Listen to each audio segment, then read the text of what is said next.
Let's talk about having better conversations. You know, the kind where people actually listen, where you come across as sharp, fast, and decisive. Well, we're going to ditch the idea that communication is just some fuzzy, soft skill and turn it into a science. Come on, we've all been there, right? You've got this killer idea, but the second you try to explain it, you either lose the room or, even worse, you lose your own train of thought. It's super frustrating. But what if the issue isn't what you're saying, but how you're saying it? And this is the big idea we're digging into today. Believe it or not, scientists can now pinpoint what makes someone magnetic and what makes them, well, totally forgettable. This isn't magic, folks. It's straight up neuroscience.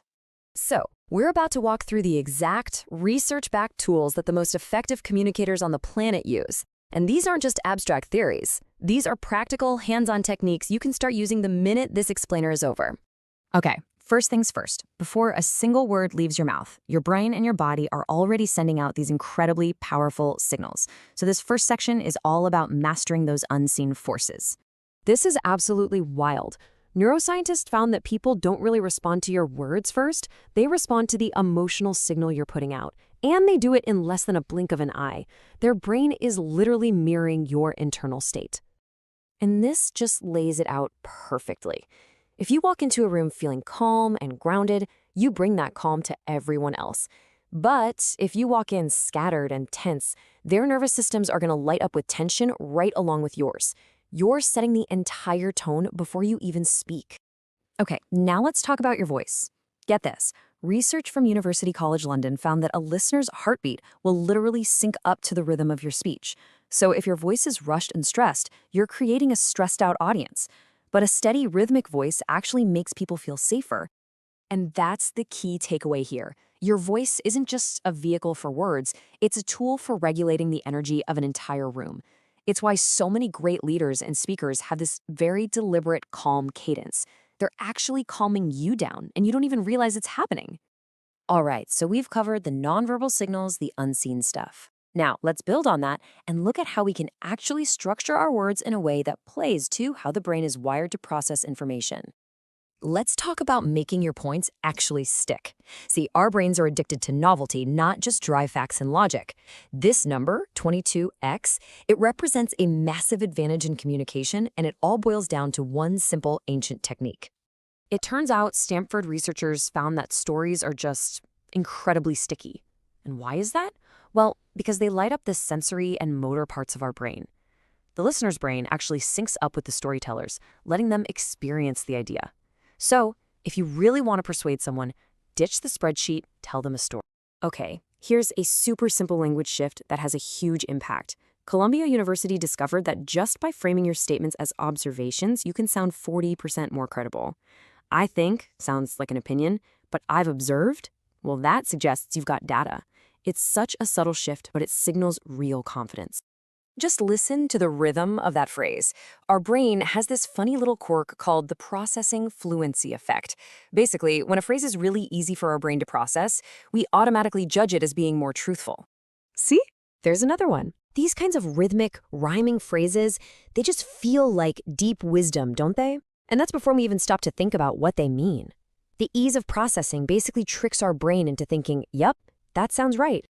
This is exactly why speaking in these simple, memorable one-liners is so persuasive. If you can get someone to repeat your words, they actually start to believe them.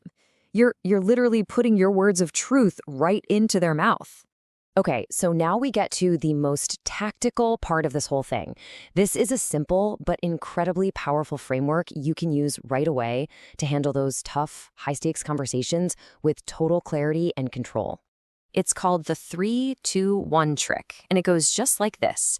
You pause for 3 seconds, you give only 2 points, and you end with one question. Now let's break down the neuroscience of why this little routine works so darn well.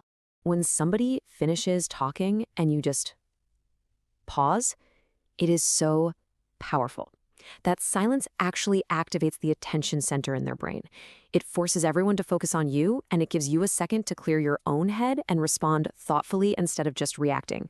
So think of it this way. The brain can really only handle a couple tracks of information at once, like a verbal track and a visual one. By forcing yourself to stick to just 2 key points, you make your message incredibly easy for them to digest and remember. No rambling, just pure, clean signal. You know how our brains are constantly wandering off, just daydreaming? Well, a direct question instantly shuts that down. It's like a pattern interrupt. It yanks the listener's brain into the present moment and chemically forces them to engage with you. So we have covered a ton of ground, from the deep neuroscience to these super practical frameworks. The best way to think about all of this is as a powerful new toolkit you can now use to build better conversations and ultimately get better outcomes. All right, let's do a lightning round recap of the key takeaways. First, master those unseen signals. Your internal state and your vocal rhythm are what control the room. Second, craft your message for the brain by using stories, simplicity, and rhythm. And third, in those tough conversations, remember the 3-2-1 framework. Pause, 2 points, 1 question. And I really want you to remember this. This is not something you're either born with or you're not. Being an effective communicator is a skill, and it's built on data and practice. And now, you have the research-backed tools. All that's left is to go out there and put in the reps. So this is where the learning becomes action. I want you to think about one conversation you have coming up. It could be a meeting, a talk with family, a negotiation, whatever. How are you going to apply just one of these tools to make it better? The science, my friends, is now on your side.